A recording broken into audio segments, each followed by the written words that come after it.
a todos los ponentes porque, a pesar de la premura de tiempo, retomamos estas jornadas y la disponibilidad fue inmediata, y entre ellas pues tenemos a nuestra primera ponente, que es Beatriz Franco Espiño, y que, bueno, como jefa de área de planificación y programación de aquí de la Comunidad de Madrid, y además en otros tenéis el currículum, no nos vamos a detener en estas presentaciones, pero el objetivo es describir para compartir y difundir la información. Entonces vamos a ver distintas tendencias en la descripción que nos van a facilitar o no la difusión, y algunas cosas de buenas prácticas y cómo las nuevas tecnologías también nos pueden ayudar también en la descripción, y la necesidad de colaboración y de cooperación entre todos nosotros para llevar a cabo estos grandes retos que tenemos. Sin más, voy a dar paso a Beatriz, a la que nuevamente agradezco su disponibilidad y participación, y nada, pues encantada. Es la palabra. Es todo un honor estar aquí hoy con ustedes. El título de las jornadas, la verdad es que me parece muy afortunado, porque describir para difundir, describir para compartir información, realmente ahora todas las tendencias en descripción archivística yo creo que van pensando en ese marco, en la difusión, en compartir información, y toda mi presentación vamos a estar viendo toda esta nueva, todas las nuevas tendencias en descripción archivística, sobre todo Record in Context, que es el modelo conceptual que se está desarrollando en el Consejo Internacional de Archivos.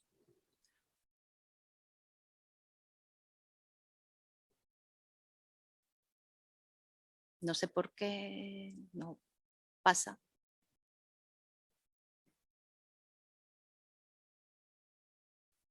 No sé cómo, o sea, no, perdona.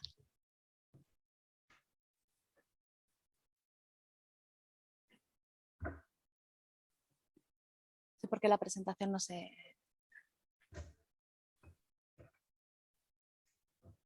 Ahora, no sé, mira, ha sido llegar a Anabela y ella ha sido la que ha conseguido que se mueva.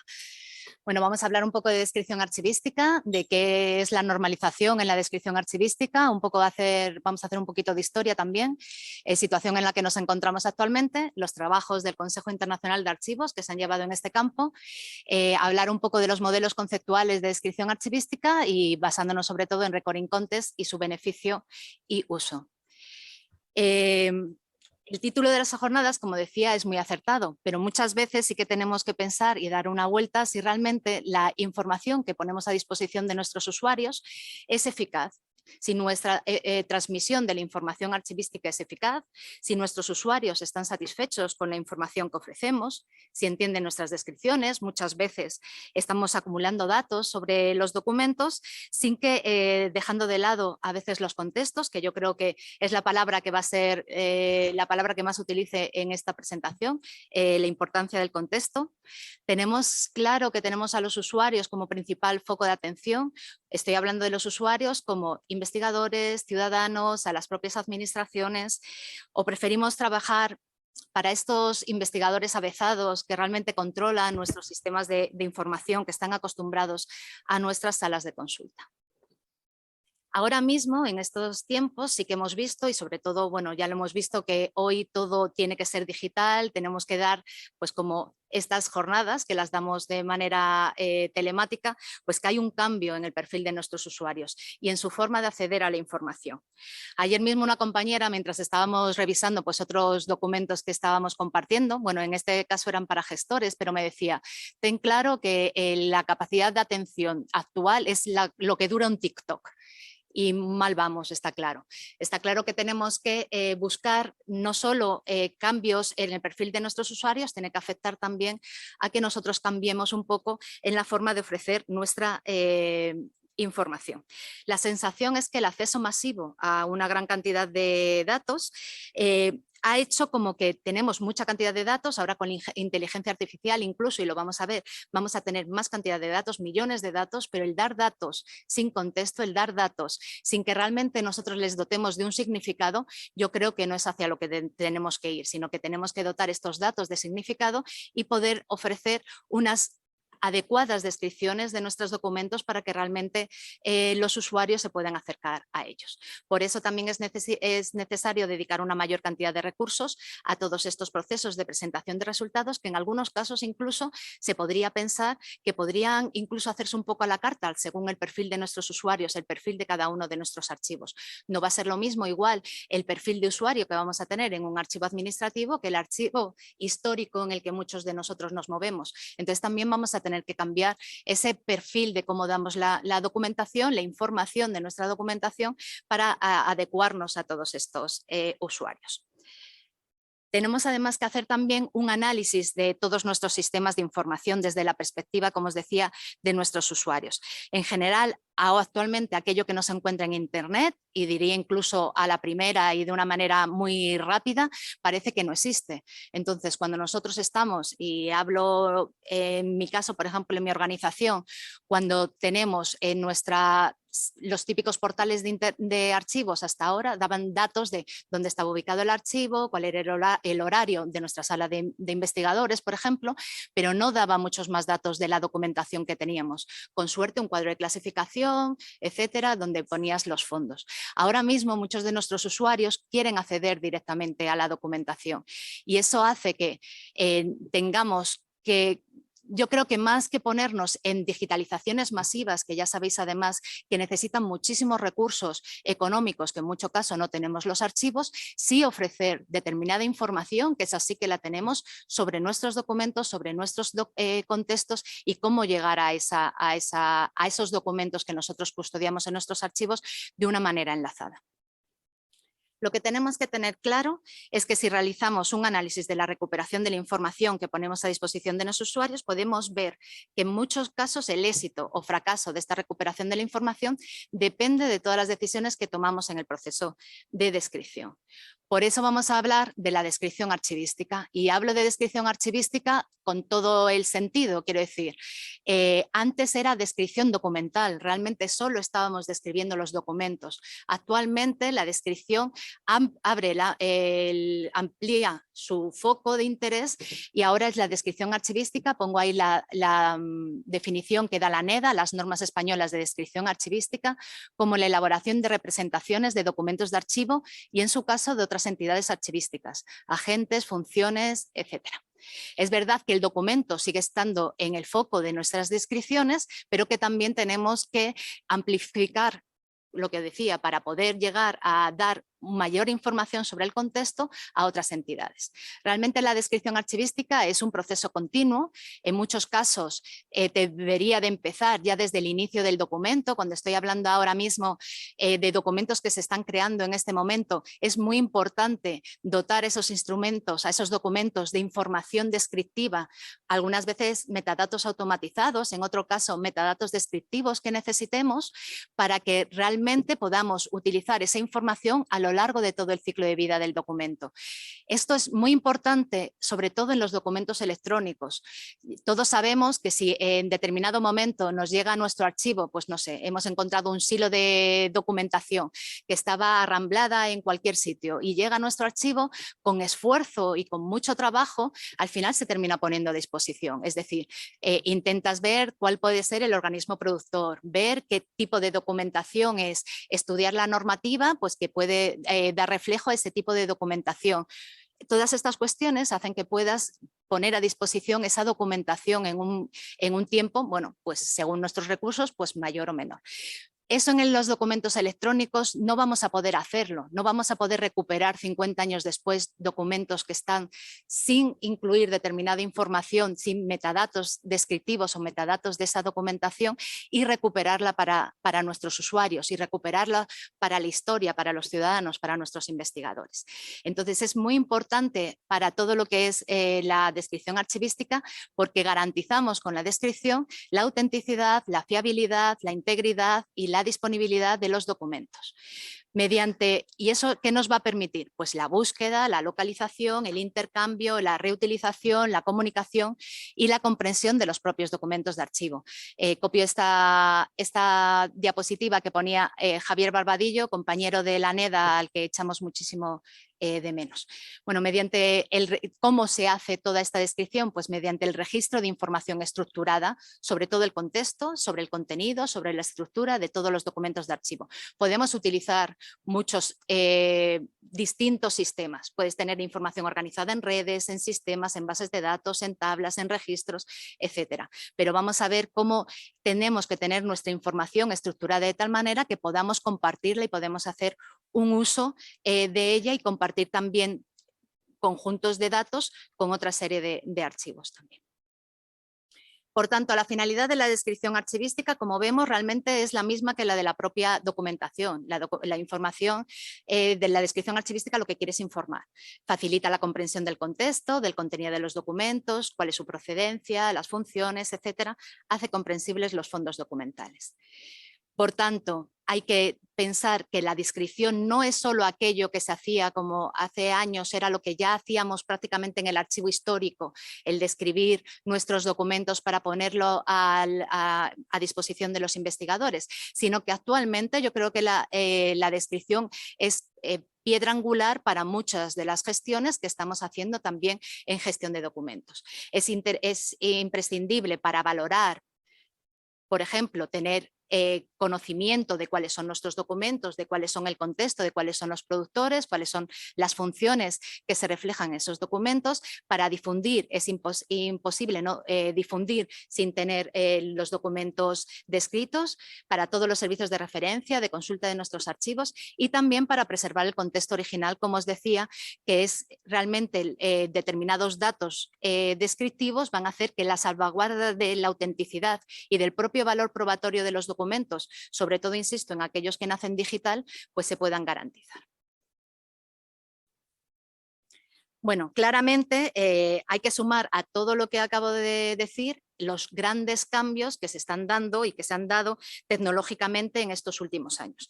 Claramente ya, bueno, muchos de nosotros ya hace mucho que no vemos ficheros de este tipo como ficheras catalográficas, pero seguro que aún lo seguimos viendo e incluso aún lo seguimos usando en nuestro trabajo. Estamos pasando ahora mismo de todas estas tecnologías de la información que surgieron sobre todo las 2 últimas décadas del siglo pasado, que han ido transformando gradualmente todos los métodos que utilizamos para describir y facilitan también el acceso a los documentos. Tanto las tecnologías de marcado, y estoy hablando, pues, por ejemplo, bueno, en lenguajes de marcado como XML y todos los estándares relacionados en XML con ISADG, por ejemplo, que es la EAD, o con ISAR-CPF, que luego hablaré un poco de ello, de EAC. Todas las bases de datos relacionales en particular han hecho que muchos de nosotros, muchos de los archivos, pasemos de instrumentos descriptivos en papel a producir instrumentos descriptivos para la pantalla. Pero en muchos casos me pasa lo mismo como pasa también, yo creo que en la digitalización, cuando hablamos de la digitalización de las instituciones, incluso de las administraciones, que muchas veces lo único que hemos hecho es trasladar al electrónico lo que estábamos haciendo en papel. Es decir, si nuestras descripciones eran fichas planas, rígidas, que no tenían relación en papel, estábamos haciendo lo mismo en electrónico, simplemente que tenemos acceso a ello a través de una pantalla.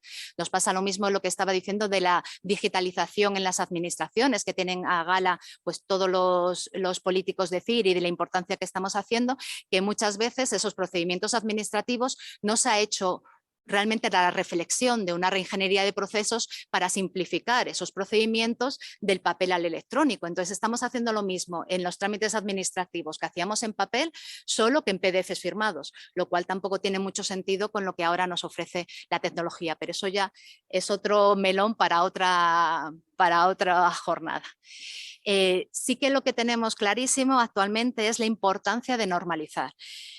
Una adecuada creación de descripciones archivísticas mejorará el intercambio de datos y de información. Nos permitirá ser más eficaces, permitirá que podamos interoperar con otras instituciones, que podamos compartir recursos, que mejoremos nuestras prácticas archivísticas, que aportemos credibilidad y confianza a las descripciones que hacemos, porque también las tenemos que enseñar. Esto de a veces enseñar las vergüenzas parece que nos da un poco de cosa, pero no son vergüenzas, es el trabajo que estamos haciendo, que siempre será todo trabajo, y lo que todos hacemos podrá ser mejorable, pero os puedo asegurar que cualquier información que demos es mucho mejor que la nada.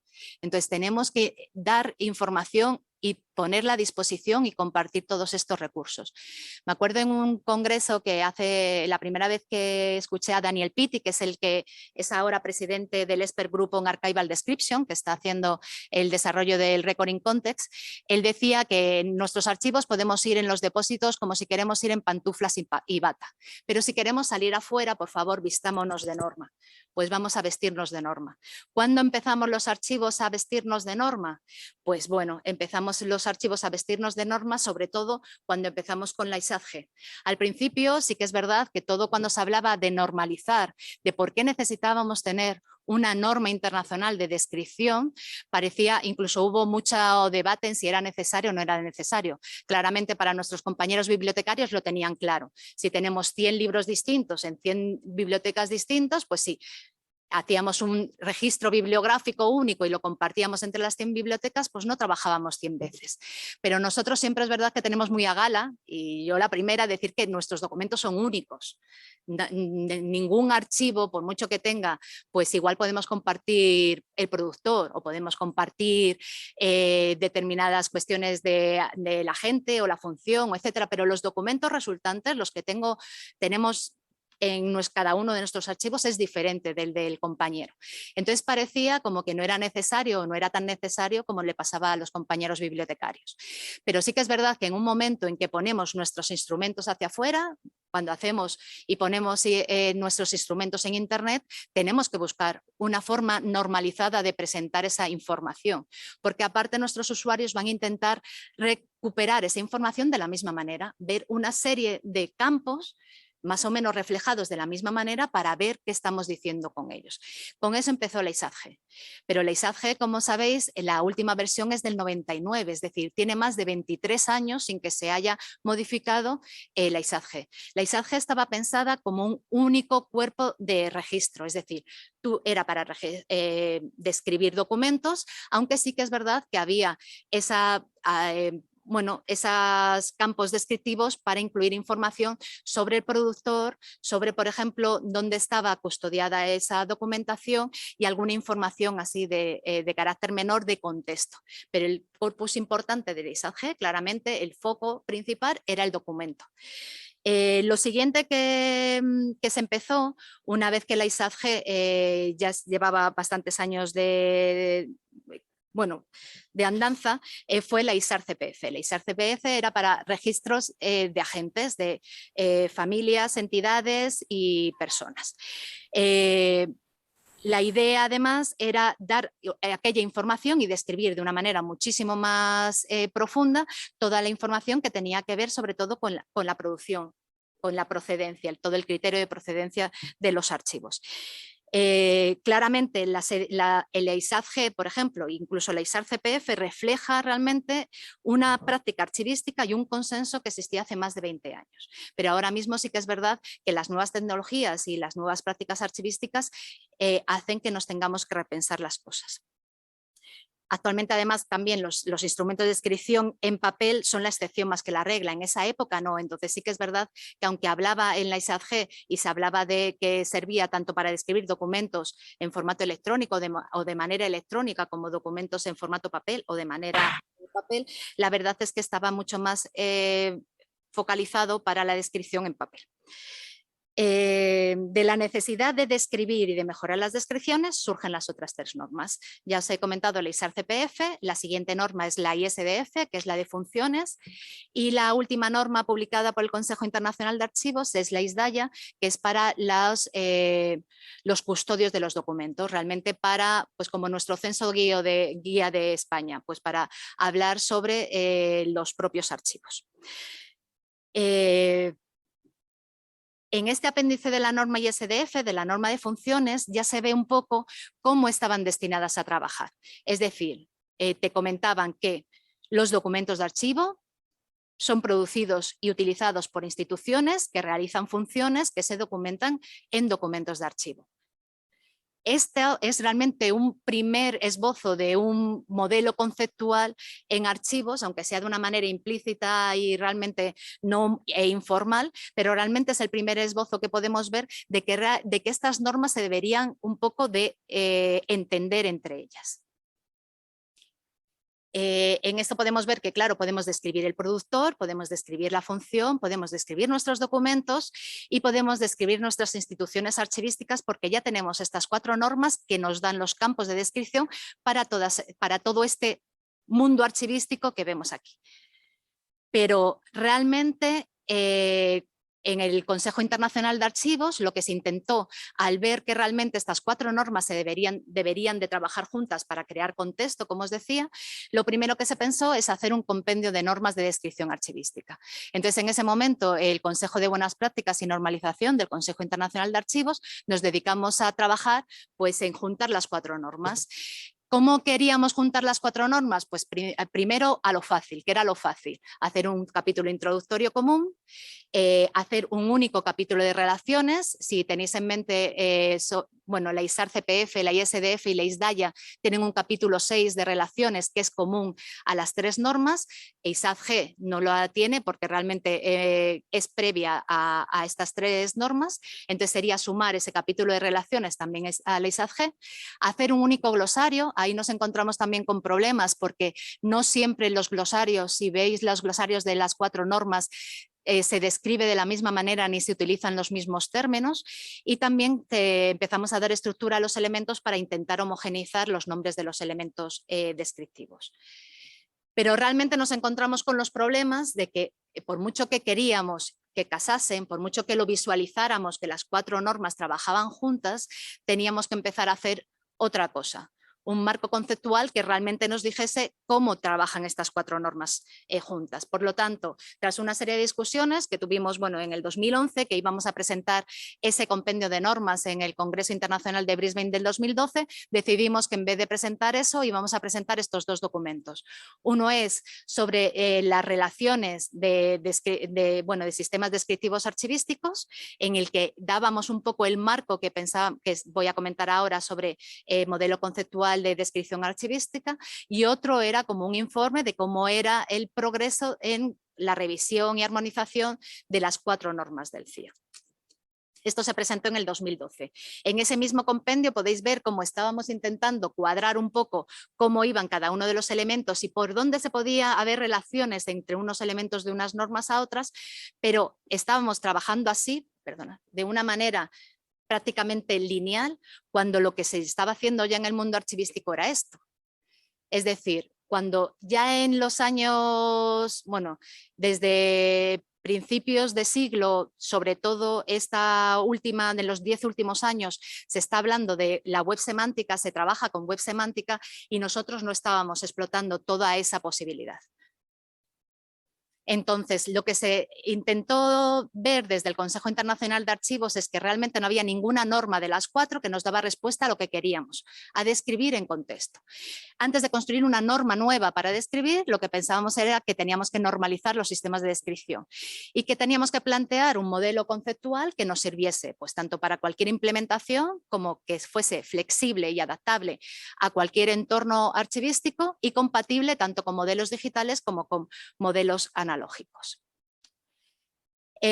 Claramente un modelo conceptual de descripción archivística lo que sería es aquel que reúne todos los elementos necesarios para describir las entidades archivísticas básicas, que luego veremos las que se han decidido, la información esencial de cada una de estas entidades mediante atributos y las relaciones que se establecen entre ellas.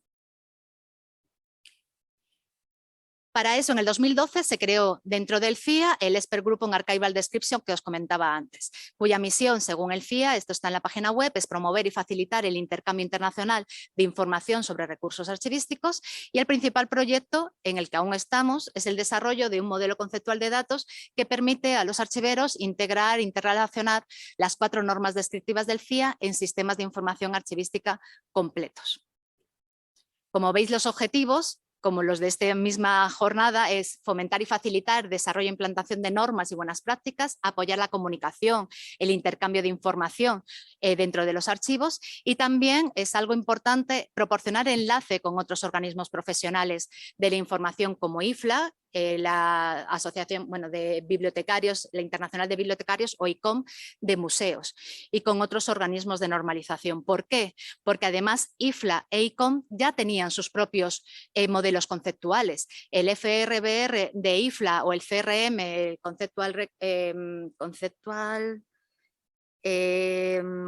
Conceptual Reference Model, ya se me había ido a que era el AR, del ICOM, ya llevaban muchos años trabajando, y sí que es verdad que había también como un movimiento dentro de todo lo que se habla de entorno GLAM, es decir, de cómo poner a disposición recursos culturales a toda la ciudadanía y a los usuarios, pues todos, tanto bibliotecas como museos, contaban con un modelo conceptual, incluso se había creado una propia unión entre ellos, un propio grupo de trabajo entre ellos para ver cómo se podían unir y cómo trabajaban los dos modelos conceptuales, y en cambio los archiveros no teníamos ningún modelo conceptual, con lo cual ya íbamos de nuevo tarde. ¿Qué se utilizó como base de trabajo cuando empezamos a trabajar en EGAT sobre los modelos conceptuales? Pues claramente los que os he comentado, tanto los de las bibliotecas como los de museos, pero también otros modelos conceptuales 100% archivísticos. Y ahí entran, por ejemplo, la Comisión de Normas Españolas de Descripción Archivística, el modelo de la NEDA, que era el primer modelo que realmente se estaba haciendo, modelo conceptual a nivel mundial sobre descripción archivística. Se estaba trabajando en Finlandia también sobre un modelo conceptual, y el modelo archivístico australiano, que también tenía implícito un modelo conceptual. ¿Qué es lo que se pretendía dentro del Consejo Internacional de Archivos con la evolución de estas normas del CIA hacia un modelo conceptual? Pues sobre todo apartarse de lo que hablamos antes de las descripciones planas, rígidas, y cómo podemos llenar nuestras descripciones de gran cantidad de información y de relieve con las relaciones, la importancia de las relaciones. Conseguir la comprensión adecuada de cualquier usuario, tenga o no conocimientos archivísticos sobre nuestros fondos, y llegar a un sistema de descripción que evolucione desde un modelo estático a un modelo pluridimensional. Y ahora hablaré un poco de esto. Sobre todo lo que se busca es que las implantaciones sean flexibles y graduales. Ahora hablaré que el modelo no está pensado para que se implemente su completud, sino para que cada uno de nosotros elijamos qué queremos implementar en nuestro sistema. Permite establecer tanto sistemas básicos como sistemas muy avanzados de descripción archivística según nuestras necesidades. También permite establecer estructuras de datos con diferentes grados de descomposición, que hará que podamos profundizar o más o menos en nuestras propias descripciones. Y sobre todo favorece la implantación de todos los sistemas lógicos relacionales que actualmente te permiten las nuevas tecnologías. ¿Cuáles son los productos que se están elaborando dentro de GAT? El primero, el Conceptual Model for Archival Description, que como sabéis es un documento que describe los conceptos de alto nivel claves para la descripción archivística, las propiedades, los atributos que tienen cada una de estas entidades archivísticas y las relaciones entre ellas. Va acompañada de diagramas, de entidades, de ejemplos. Es más o menos, hablando así claro, es como las antiguas, como las normas del CIA actualmente, como las 4 normas del CIA, pues se presenta de una manera parecida. ¿Cuál es la novedad dentro de esta norma? Que va con una ontología. RICO es la ontología para la descripción archivística, que es una versión legible por máquina del modelo conceptual. Es decir, que si queremos mañana empezar a trabajar según dice RIC, según dice Record in Context, siguiendo este modelo conceptual, podemos poner a trabajar a nuestros informáticos y seguir con esta versión legible por máquina que está en lenguaje WL para conseguir una mayor integración. O sea, si queremos, con esta versión podríamos hacer que nuestras descripciones directamente se pudiesen hacer siguiendo el modelo RIC. ¿Qué es lo bueno de la ontología? Que es que realmente va a hacer que sea utilizable, como decía, desde el principio, y que realmente se pueda compartir, y es una herramienta que no solo facilita el uso compartido, como dice el título de las jornadas, de la información y de la descripción, sino que además, y luego comentaré a través de dónde por si os animáis a hacerlo, también hay una comunidad archivística muy importante que está realizando pruebas, que está participando en el desarrollo, en el propio desarrollo de RICO. Y el tercer producto son las Application Guidelines, que es un poco, son las guías de aplicación para facilitar el uso e implementación. Que actualmente, por ejemplo, las estamos desarrollando. Como os decía, el modelo conceptual se presenta de dos formas de manera simultánea, la representación en forma gráfica, la de siempre, y la representación en formato normalizado para ontologías. Entonces, luego os comentaré un poco sobre estos dos productos, pero sobre todo lo que quiero ver es que RIC, vale, es compatible con todo lo anterior, pero es un poco diferente. O sea, no tenemos que tener miedo a ir hacia RIC y os explico ahora mismo un poco los beneficios de su uso. RIC se centra en las entidades que forman parte del mundo archivístico, no en las reglas descriptivas, pero es que ISADG tampoco era una norma de visualización de datos, aunque la hayamos utilizado como tal y hayamos utilizado hasta los mismos puntos de cada uno de los campos y los hayamos puesto en nuestras fichas descriptivas, pero lo primero que te dice la norma es que no está realmente para eso. Estaba también para que cada uno pudiésemos incluso decir en nuestro sistema que podíamos implementar cada uno de los campos. Estas entidades que hablamos, que ahora veremos, pues pertenecen pues, a unas pocas categorías que creemos que se necesitan definir, incluso redefinir en algún caso. Cada entidad tiene sus propias propiedades específicas, como podéis ver. Una entidad tiene una serie de atributos y las entidades se pueden conectar unas con otras a través de relaciones. O sea, esto que acabamos de ver en ese ejemplo, bueno, en ese gráfico de abajo, es lo que os acabo de poner aquí abajo, que es lo que tenemos todos en mente.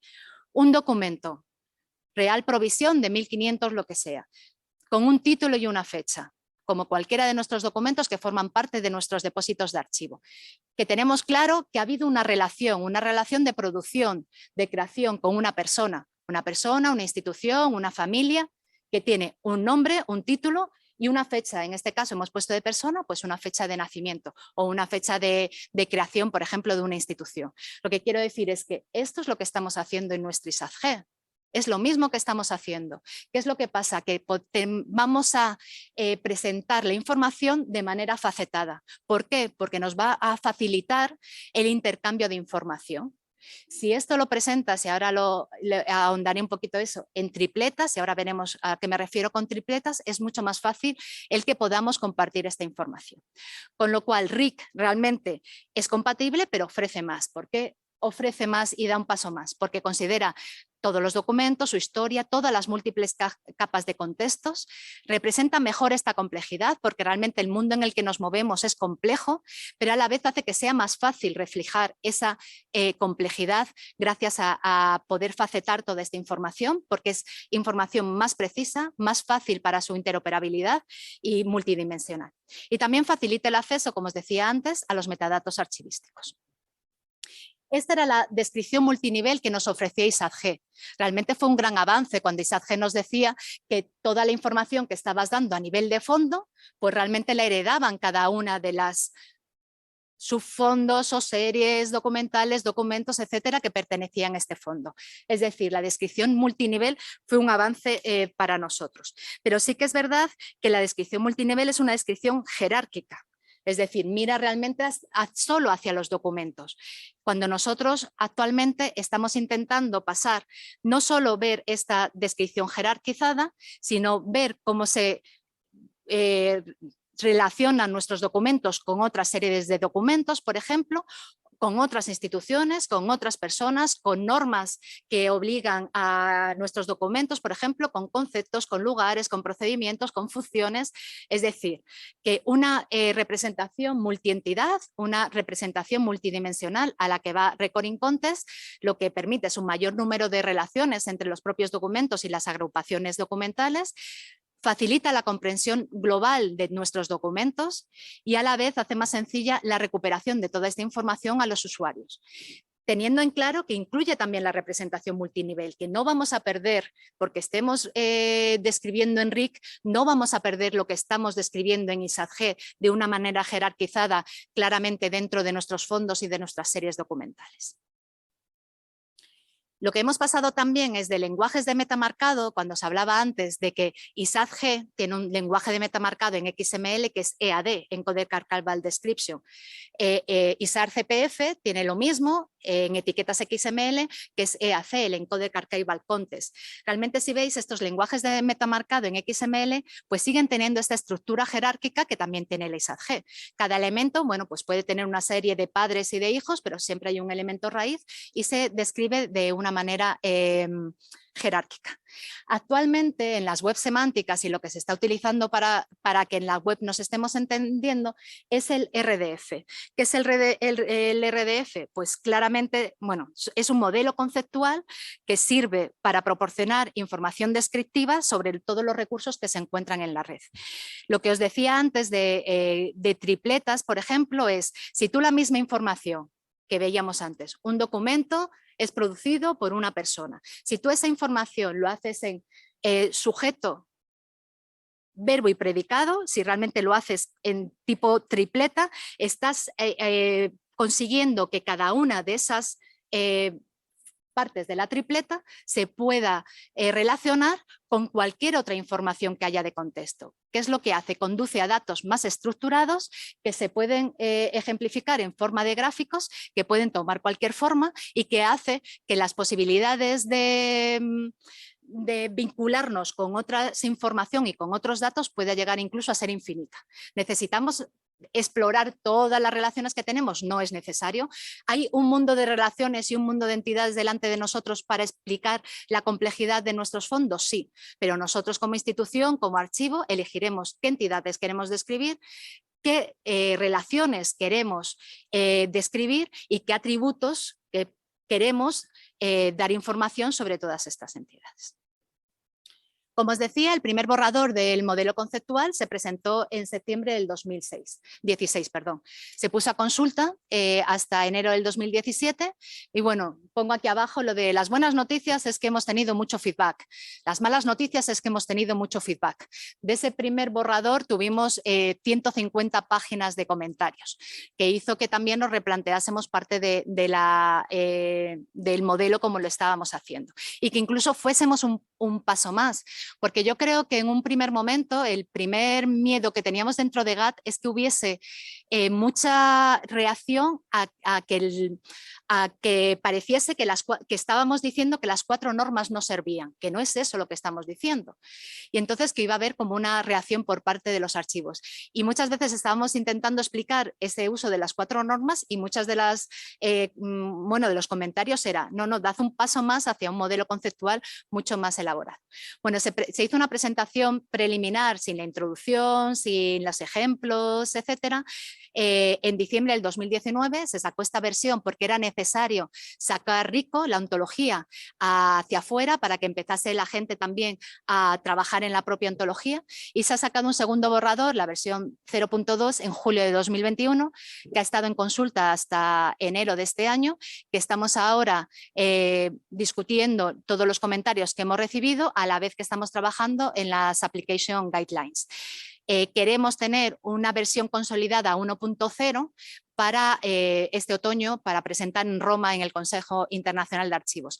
Sí que es verdad que una de las grandes faltas, y eso es entonar una mea culpa de cómo está trabajando en el Expert Group en Archival Description, que nos juntamos 2 miércoles de cada mes de manera virtual. Antes nos juntábamos también una vez al año de manera presencial, es decir, que tenemos una relación continua tanto de reuniones como de trabajo, pero está siendo muy lenta la presentación de resultados. Entonces sí que es verdad que eso es complicado para luego empezar a trabajar con ella ya con una versión consolidada, que eso es lo que intentaremos que salga este otoño. Bueno, un poco para dar una idea de cómo está y cómo se organiza el modelo conceptual de RIC.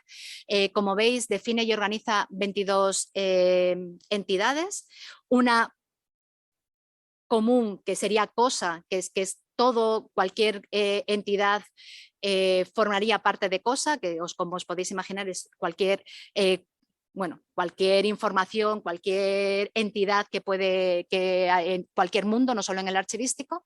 Sí que hay en el segundo nivel, sobre todo Record Resource, que son los propios documentos. Aquí se ha dividido en 3 niveles. Ya sabéis que también en el Consejo Internacional de Archivos tenemos que dar respuesta a todas las prácticas archivísticas del mundo, no solo, por ejemplo, a las españolas o a las occidentales, etcétera.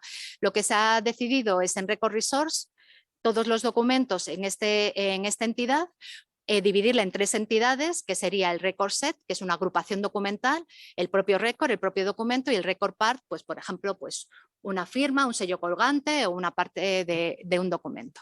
Luego que nosotros nuestro Record Set le llamemos serie, le llamemos fondo, le llamemos como sea en nuestro propio sistema, lo podemos hacer sin ningún problema. Simplemente se ha puesto Record Set como agrupación de documentos, pero claramente nosotros dentro de nuestro sistema podemos hacer dentro de ese Record Set pues la misma representación jerárquica que hemos utilizado hasta ahora en cuanto a fondos y series. Luego, esto tan complicado de pronunciar, que lo digo siempre fatal, la instantiation, que es la instancia. ¿A qué nos referimos con esto? A esto nos referimos realmente al reflejo de esos documentos en un soporte. ¿Por qué? Porque para nosotros ahora mismo sí que es importante recoger que, por ejemplo, un documento está en formato electrónico, es un negativo fotográfico, un contacto positivo de ese mismo negativo fotográfico, una digitalización de ese mismo negativo fotográfico o una microfilmación de un documento.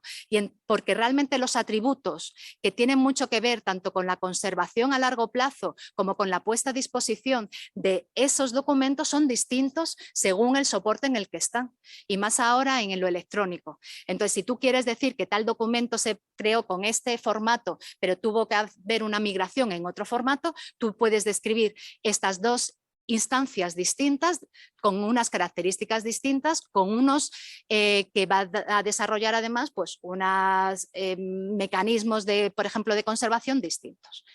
Luego, la entidad agente, que como sabéis pues es persona, grupo, tanto familia como institución. También se ha incluido position, que es la posición, es decir, si pones pues ministro de Educación, pues es realmente el cargo, o el mecanismo para todos aquellos realmente ya agentes mecánicos automatizados que también producen documentos. Luego la entidad evento, la entidad, que es cualquier evento, cualquier información de este tipo, la entidad actividad, que está ligada con la función, la entidad norma, que son todas las normas, reglamentos, etcétera, igual que mandate, que son todos estos normas como mucho más ligadas a las propias instituciones, todas las jerarquías, todas las entidades de fecha y también la de lugar. Realmente las 4 entidades que son la esencia del modelo pues son documento, instancia, agente y actividad. Este es un ejemplo de cómo se ha descrito una entidad. Por ejemplo, es la descripción de Corporate Body, en que hay una definición, unas notas de alcance, una serie de ejemplos. Aquí tenemos en castellano, pues Parroquia de San Antonio Abad de Bilbao o Ministerio de Ciencia y Tecnología o la Organización de Estados Americanos, y una serie de comentarios, en este caso, pues cómo se puede juntar con el modelo conceptual de museos en Legal Body.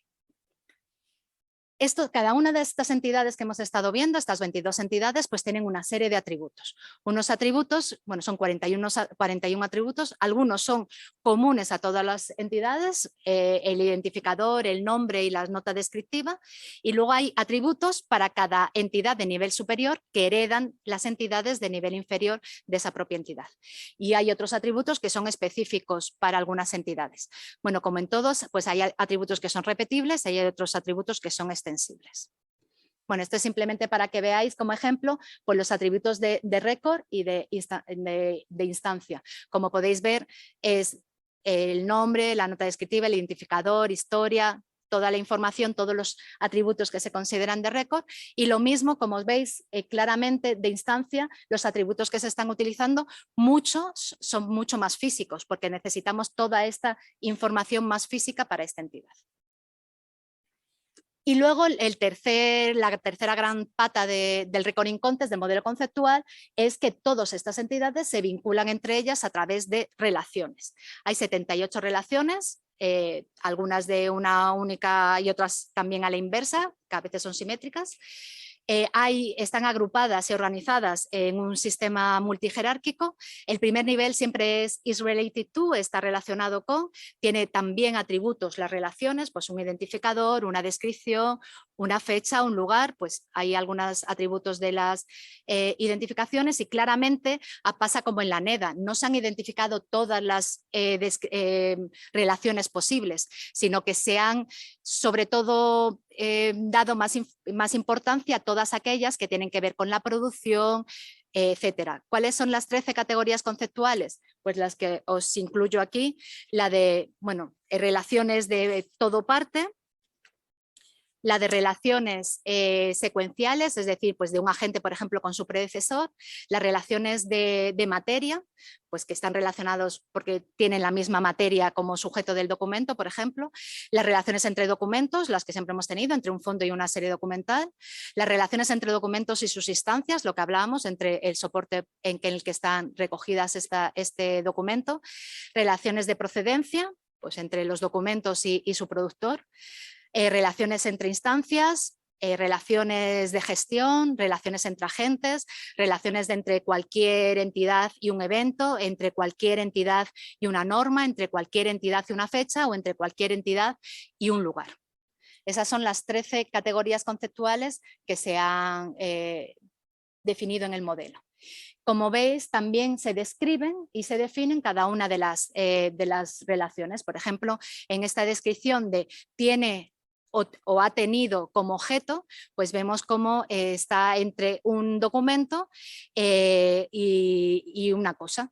Como veis, por ejemplo, entre los ejemplos, pues la fotografía, pues evacuación, bueno, de los niños de Madrid de Robert Capa, pues tiene o tenía como objeto pues la Guerra Civil Española del 36 al 39. Es decir, esta es una de las relaciones que se han puesto como objeto. Se habla del tipo de relación que es y las relaciones más amplias o las relaciones más cercanas también. En el modelo conceptual hemos puesto también una serie de gráficos, como por ejemplo es este. Como veis, están todos los documentos, de este lado los agentes, las actividades y las reglas, y veis las relaciones que hay entre cada una de ellas. Es productor, tiene como productor una actividad que está documentada por tal documento, o que un documento que documenta tal actividad. Bueno, las relaciones que hemos estado viendo que se pueden ejemplificar con estos gráficos.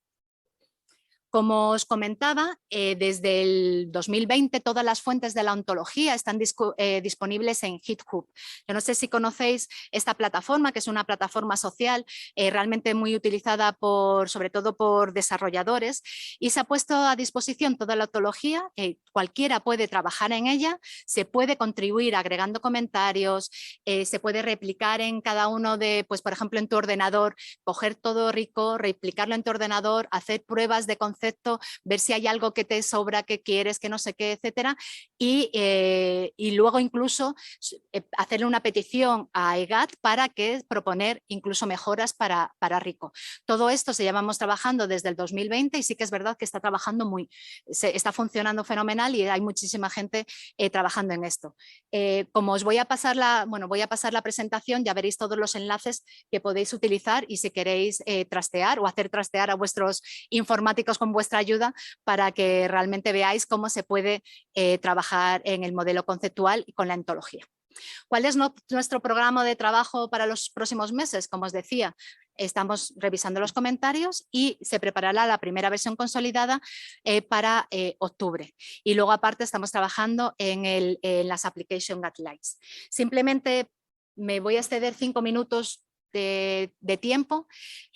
No tengo tiempo para hacer una comparativa de cómo es el modelo conceptual del Consejo Internacional de Archivo y nuestro modelo conceptual español, las NEDA, pero quiero que tengáis claro que tienen el mismo objetivo, que las NED han sido base del RIC, no solo los documentos, sino parte de los miembros de la NEDA, yo misma y Javier Requejo, hemos estado en RIC desde el inicio, entonces que también aportamos con nuestro trabajo para que estén lo más consolidado posible. El sistema de modelado de ambos son los mismos, ya que está basado en entidad-relación, y también como principal destinatario pues tienen pues a los diseñadores, a los desarrolladores de aplicaciones, y también está pensado por archiveros y para archiveros. Es decir, que nuestro modelo conceptual realmente es para archiveros y son perfectamente compatibles.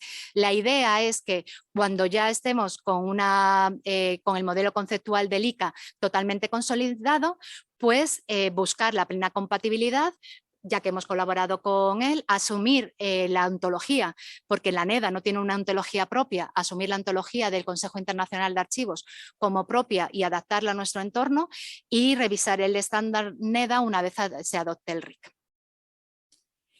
¿Qué beneficios podemos ver en la utilización del Recording Contest? Pues realmente ponemos a disposición un cuadro conceptual global de referencia, como os había comentado, para modelar gráficos de entidades relacionadas. Con RICO, la verdad es que tenemos una herramienta muy importante para tener esta representación técnica del modelo y producir estos gráficos en formato RDF. Nosotros le vamos a alimentar de información, o sea, va a ser RDF el que dote a cada uno de esas facetas. Parece complicado, pero la verdad es que es lo mismo que estamos haciendo, solo pensando la información estructurada de otra manera para que se pueda interoperar mejor con ella. RIC es válido, como decíamos lo primero que queríamos, cómo tiene que ser un modelo conceptual.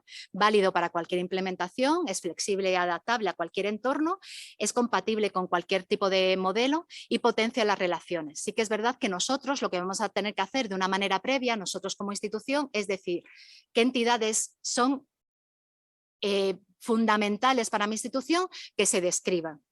¿Qué relaciones para nosotros son especialmente importantes? Es decir, hasta ahora pues estábamos siempre hablando de relaciones de producción, pero igual si nosotros tenemos un fondo fotográfico importante, igual nos interesa más una relación pues con el gestor, por ejemplo, de los derechos de propiedad intelectual, que también es muy importante para nuestro fondo.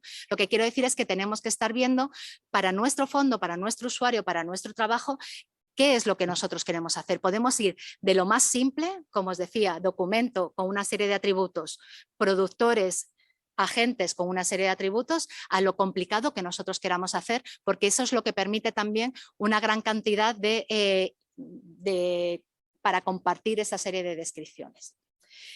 Otra de las cosas y beneficios de RIC es que reduce la redundancia, es decir, mejora la consistencia, facilita la gestión de los metadatos, facilita la consulta de estos metadatos, y esto hace que también se facilite el acceso a los propios documentos y a los archivos. Lo que va a construir también son interfaces nuevas, más intuitivas, también relacionadas mucho más con la web semántica, favorece la interoperabilidad, como he dicho todo el rato, todos los intercambios, y también que podemos vincular descripciones de entidades, de nuestras entidades, de lugares, agentes, conceptos de nuestros documentos con otros conjuntos de datos externos. ¿Tenemos que poner información de todo lo que queramos relacionar? Pues no. Podemos incluso hacer uso de otros conjuntos de datos, Wikidata, GeoNames, el DIR3.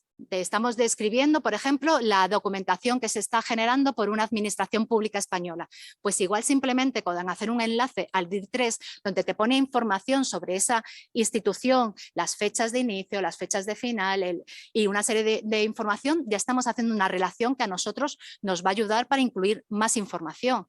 Con el sistema de información administrativa, por ejemplo, de la Administración General del Estado, con cualquier otro inventario de procedimientos. Queremos hablar de un procedimiento, toda esa información ya está recogido en los inventarios de procedimiento, pues ligamos nuestros documentos con esos procedimientos. Pero con esto, como os digo, con el INE para ver lugares o con el Boletín Oficial del Estado para vincular normas. Es decir, podemos utilizar también todos estos recursos que nos da la web semántica para dotar de mayor información a nuestras descripciones. Solo quiero terminar, y al final no voy a tener los 5 minutos, voy a terminar casi bien, que desde el 2020, desde abril del 2020, los Archivos Nacionales de Francia, que hay la compañera, Florence Clavaux, que es la responsable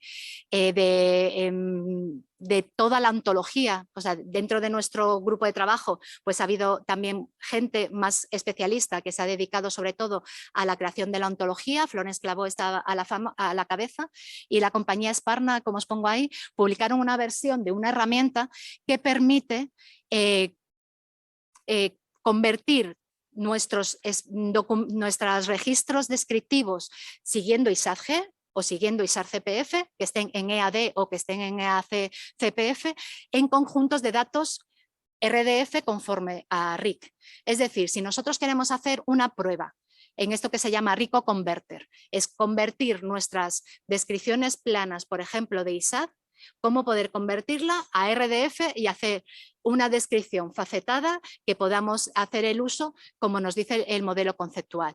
En estas cuestiones también estamos trabajando para facilitar también toda la información. ¿Está mal seguir describiendo en ISADG? Claramente no.